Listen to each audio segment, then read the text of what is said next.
ആശാ വർക്കർമാർ അനിശ്ചിതകാല പണിമുടക്കിലേക്ക്. വേതന വർധനവ് ആവശ്യപ്പെട്ടുള്ള രാപ്പകൽ സമരം 12 ദിവസങ്ങൾ പിന്നിട്ടിട്ടും സെക്രട്ടേറിയറ്റിന് മുന്നിലെ മഹാസംഗമം കണ്ടിട്ടും മനമാറ്റമില്ലാതെ സർക്കാർ മുന്നോട്ടു പോകുമ്പോൾ സമരം കൂടുതൽ ശക്തമാക്കിയിരിക്കുകയാണ് ആശാ വർക്കർമാർ. പാട്ടുകൾ പാടിയും നൃത്തം വെച്ചുമായിരുന്നു പുതിയ സമരരീതി.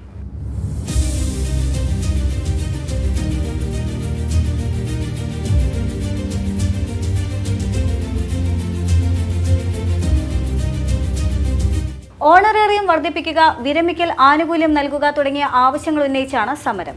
വിഷയത്തിൽ തീരുമാനമാകാതെ പിന്മാറില്ല എന്ന് സമരത്തിന് നേതൃത്വം നൽകുന്ന Kerala ASHA health workers association അറിയിച്ചു. തുച്ഛമായ വേതന വർധനവ് ആവശ്യപ്പെട്ട് ദിവസങ്ങളായി സെക്രട്ടേറിയറ്റിന് മുന്നിൽ സമരം നടത്തുന്ന ആശാ വർക്കർമാരെ പരിഗണിക്കാൻ സർക്കാർ തയ്യാറാകാത്തതോടെ സമരത്തിന് പിന്തുണയുമായി കോൺഗ്രസും രംഗത്തെത്തി.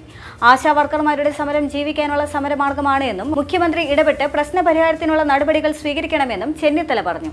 മുഖ്യമന്ത്രി വിചാരിച്ചാൽ അരമണിക്കൂർ കൊണ്ട് പ്രശ്നം തീർക്കാവുന്നതാണ്. പ്രതികാരവും ഭീഷണിയുമായി മുന്നോട്ടു പോയാൽ നേരിടുമെന്നും അദ്ദേഹം കൂട്ടിച്ചേർത്തു. അതേസമയം ആശാ വർക്കർമാരുടെ സമരത്തിൽ മുഖ്യമന്ത്രി ഇടപെടണമെന്ന് CPI നേതാവ് C. ദിവാകരനും ആവശ്യപ്പെട്ടു. സ്ത്രീകളുടെ സമരം ദേശീയ ശ്രദ്ധയിൽ എത്തിക്കഴിഞ്ഞു. മുതിർന്ന കമ്മ്യൂണിസ്റ്റുകാരനെന്ന നിലയിൽ പിണറായിയോട് അഭ്യർത്ഥിക്കുന്നു, മുഖ്യമന്ത്രി ഇടപെട്ടാൽ 5 മിനിറ്റ് കൊണ്ട് ആശാ വർക്കർമാരുടെ സമരം തീരും. കേരളത്തിൽ PSC ആവശ്യമുണ്ടോ എന്ന് പഠനം നടത്തണമെന്നും ദിവാകരൻ ആവശ്യപ്പെട്ടു. എന്നാൽ സമരത്തിൽ നിന്നും പിന്മാറാതായതോടെ നടപടിക്രമങ്ങൾ കടുപ്പിക്കുകയാണ് സർക്കാർ ചെയ്യുന്നത്. 13ാം ദിനത്തിലേക്ക് കടന്ന ആശാ വർക്കർമാരുടെ രാപ്പകൽ സമരം കൂടുതൽ ശക്തമാക്കുകയും ദേശീയ തലത്തിലടക്കം ശ്രദ്ധിക്കപ്പെടുകയും ചെയ്ത വേളയിലാണ് സർക്കാരും നടപടി തുടങ്ങുന്നത്. പണിമുടക്കി സമരത്തിനെത്തിയവരുടെ കണക്കെടുക്കാനാണ് ആരോഗ്യവകുപ്പ് നൽകിയ നിർദ്ദേശം.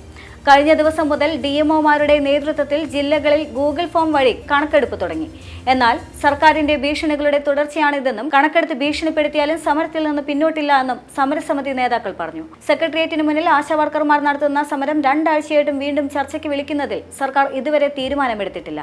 സമരം ചർച്ചയാകുന്ന വേളയിൽ പ്രതിപക്ഷ സംഘടനകൾ തെരുവിലിറങ്ങി സമരത്തിന് പിന്തുണ നൽകുമെന്ന് പ്രഖ്യാപിച്ചിട്ടുണ്ട്.